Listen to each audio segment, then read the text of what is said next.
మాజీ మంత్రి వైసీపీ నేత అంబటి రాంబాబుపై విజయవాడ ఎంపీ కేసినేని చిన్ని ఫైర్ అయ్యారు. Seed access road steel bridge టెండర్లో అవినీతి జరిగిందంటూ అంబటి ఆరోపణలపై చిన్ని ఘాటుగా స్పందించారు.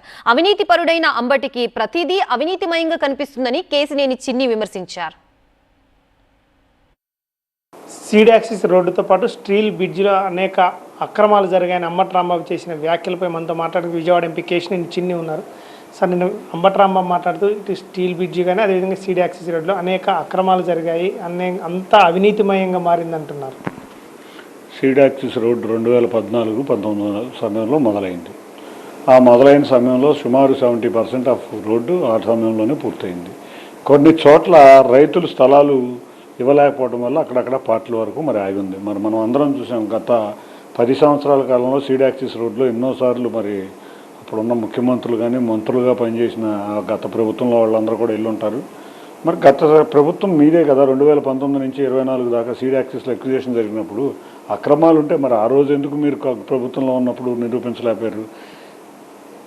కళ్ళు లేని కబోది లాంటి అంబటి రాంబాబుకి, అవినీతి పరుడైన అంబటి రాంబాబుకి ప్రతిదీ అవినీతి లాగానే కనపడుతూ ఉంటుంది.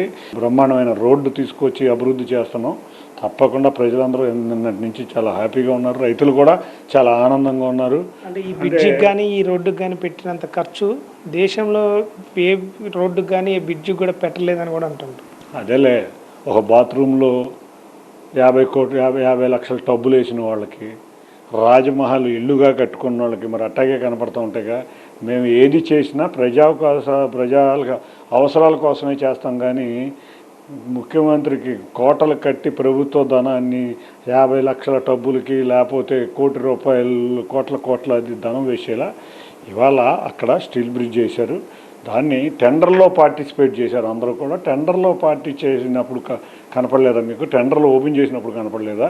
పూర్తయినా కనపడతా ఉంటాయి. ఏదో ఒకటి రాజకీయం చేద్దాం, అక్కడ ఒక అభివృద్ధి కనపడుతుంది. అక్కడ అమరావతిని చూస్తేనే ఇలా కళ్ళన్నీ కూడా మండుతూ ఉంటాయి. కాబట్టి ఏదో ఒక విద్వేషం ప్రజల్లో రగులుతుందని ట్రై చేస్తారు. లోకేష్ రావటం ఏంటి నీకు చర్చకి?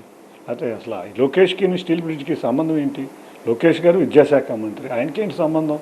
ఆయన దాంట్లో ఏదన్నా జరిగితే నువ్వు అడగాలి. కానీ మతిలేని మాటలు, మతిలేని చేష్టలు చేస్తారు. నిజంగా రా, అక్కడ నీ స్థాయి నాయకుడు ఎవరో వస్తాడు. ప్రతి ఒక్క కార్యకర్త దానికి నీకు సమాధానం చెప్పగలరు. ఖచ్చితంగా చంద్రబాబు నాయుడు కానీ లోకేష్ కానీ చర్చకు పిలిచే స్థాయి అంబటి రాంబాబుది కాదు. లేనిపోని అన్ని పుకార్లు పుట్టించి ఏదో ఒకటి క్రియేట్ చేయాలని మాత్రం వైసీపీ శ్రేణులు చూస్తున్నారని ఎంపీ చిన్ని అంటున్నారు. వీడియో జర్నలిస్ట్ రంజిత, శ్రీధర్, TV9 విజయవాడ.